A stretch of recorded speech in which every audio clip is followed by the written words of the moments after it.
కాకినాడ జిల్లా జగ్గంపేట నియోజకవర్గంలోని Jyothula Paparao lift irrigation ప్రాజెక్టుకు మంత్రి నిమ్మల రామానాయుడు శంకుస్థాపన చేశారు. 3.49 కోట్ల రూపాయలతో చేపట్టిన ఈ పథకం ద్వారా 3,500 ఎకరాల భూములకు నీరందుతుంది. తాళ్లూరు లిఫ్ట్ ఇరిగేషన్ మరమ్మతులకు 54 కోట్లను కేబినెట్ ఆమోదించింది. ఈ మరమ్మతులు పూర్తయితే జగ్గంపేట నియోజకవర్గ రైతాంగానికి మేలు జరుగుతుందని మంత్రి నిమ్మల చెప్పారు.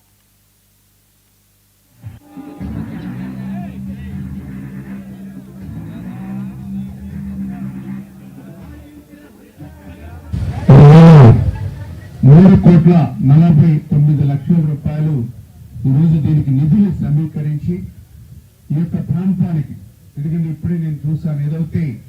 ఈ లిఫ్ట్ ద్వారా మామిడాల చెరువుకి నీరు అందించడమే కాదు, దీని నుంచి లింక్ గా అంటే ఏదైతే సీతారాముడి చెరువు, తర్వాత ఏదైతే జగ్గవాణి చెరువు, తర్వాత అచ్చిన్న చెరువు, ఇట్లా ఏదైతే లింక్ గా 4 చెరువుల్ని లింక్ చేసుకుంటూ ఈ గ్రామాలని శివారు ప్రాంతాలను కూడా సస్యశ్యామలం చేసేటువంటి ఈ యొక్క ఎత్తిపోతల పథకానికి నిజంగా మరి జ్యోతుల నెహ్రూ గారు, ఎందుకంటే డెల్టా ప్రాంతానికో సకల సౌకర్యాలు ఉన్న ప్రాంతాలకు నీరు ఇవ్వడం కాదు, ఇటువంటి శివారు ప్రాంతానికి కూడా నీరు అందించడం అని అంటే నిజంగా అది జ్యోతుల నెహ్రూ గారి వల్లే సాధ్యమైంది. ఆయన చెప్పాలంటే అసలు భగీరథుడు, అంటే ఇటువంటి ప్రాంతానికి ఇచ్చేటువంటి వాళ్ళు, అంటే ఎవరికి అవసరం ఉందో ఆ అవసరాన్ని తీర్చేవారే నిజమైనటువంటి నాయకుడు. అటువంటి నాయకుడు జ్యోతుల నెహ్రూ గారి విషయాన్ని కూడా